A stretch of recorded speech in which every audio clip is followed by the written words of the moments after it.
जब हम किसी को बार बार कहते हैं कि आप महादेव से प्रार्थना कीजिए, दिन में 1 बार, 2 बार, 5 बार, 10 बार, मतलब अधिक से अधिक उनसे प्रार्थना कीजिए, तो व्यक्ति के मन में आता है कि हम प्रार्थना क्यों करें, क्योंकि महादेव तो सब जानते हैं, वे घट-घटवासी हैं, तो वे हमारे मन की हर बात को जानते हैं, हमें क्या चाहिए, हमें क्या नहीं चाहिए, हमारे साथ क्या गलत हो रहा है, क्या अच्छा हो रहा है, वे सब जानते हैं। तो आखिर फिर हम उनसे मांगे क्यों? अब बात तो ये बिल्कुल सही है कि महादेव सब कुछ जानते हैं, आप क्या चाहते हैं वो भी, आप क्या नहीं चाहते हैं वो भी, आपके साथ क्या बुरा हुआ है, क्या अच्छा हुआ है, या किसने बुरा किया है या किसने अच्छा किया, वे निसंदेह सब कुछ जानते हैं। लेकिन फिर भी ज्ञानी जन प्रार्थना करने के लिए क्यों कहते हैं?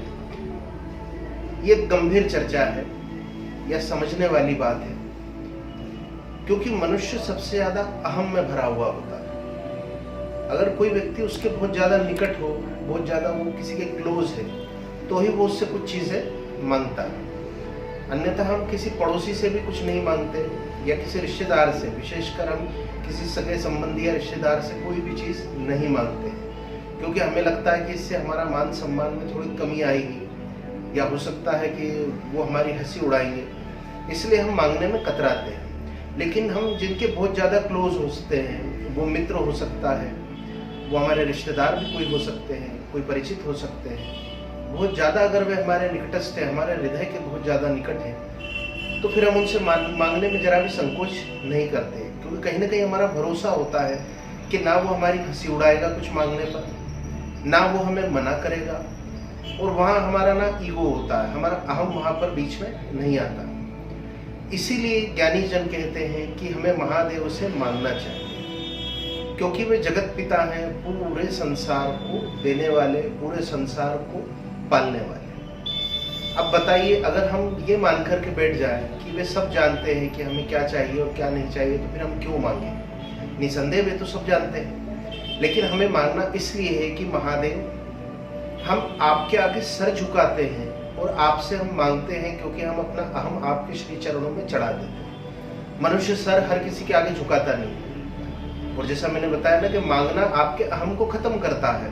इसीलिए कई बार सन्यासी लोग भिक्षावृत्ति आदि करते हैं, ताकि वे अपने अहम का नाश कर सकें। तो महादेव से प्रार्थना में मांगने का अर्थ है कि हम अपने अहम का नाश करें। जब हम अपने अहम का नाश करते हैं तो शिव हमसे प्रसन्न होते हैं, और हमारी प्रार्थनाओं में वो प्रभाव आने लगता है, वो असर आने लगता है कि हम जो मांग रहे हैं वो हमें मिल जाए। तो प्रार्थना का मूल उद्देश्य होता है मनुष्य अपने अहम का नाश करे, क्योंकि वे तो सब जानते हैं कि आपको क्या चाहिए। उसी प्रकार इसे ऐसे समझिए कि आपके घर में आपकी माता आपके लिए भोजन बनाती है, वे जानती है कि आप स्कूल से, कॉलेज से, जॉब से या व्यापार स्थल से आपके घर लौटेंगे, तो आप भोजन करेंगे। लेकिन आपके लिए भोजन तैयार तो होता है, लेकिन आपको जाकर के बोलना पड़ता है कि आप खाना लगा दीजिए, अब मैं खाना खाऊंगा, है ना।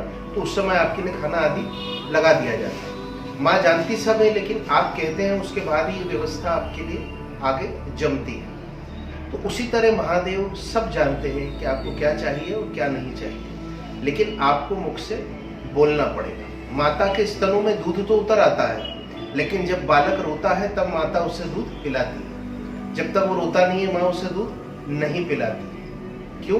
क्योंकि माता चाहती है कि बच्चे को जब भूख लगे तभी उसे दूध पिलाया जाए, वरना उसका पेट खराब हो जाएगा। अगर वो बिना रोए अगर माता उसे दूध पिलाती रहे तो उसका पेट खराब हो जाएगा। उसी तरह बिना मांगे अगर आपको महादेव देते रहेंगे, तो आप महादेव की भक्ति से भी विमुख हो सकते हैं। आप में अहम आ सकता है कि जो कुछ भी मैंने अर्जित किया है वो स्वअर्जित है, मुझ पर किसी की कृपा नहीं है। इसलिए महादेव प्रतीक्षा करते हैं कि आप उनसे मांगिए। इसलिए दिन में 2 बार, 5 बार, 10 बार, जितनी बार हो सके आप प्रार्थना करिए। छोटी से छोटी वस्तु, राई के दाने से लेकर के जितनी बड़ी वस्तु हो सकती है, जितनी छोटी वस्तु हो सकती है, आप महादेव से प्रार्थना में मांगिए। और इसमें कोई संकोच की बात नहीं है कि वे हंसी भी नहीं उड़ाते हैं, ना वे किसी और को जाकर के कहते हैं कि आपने क्या मांगा है, और आपके अहम का नाश होता है।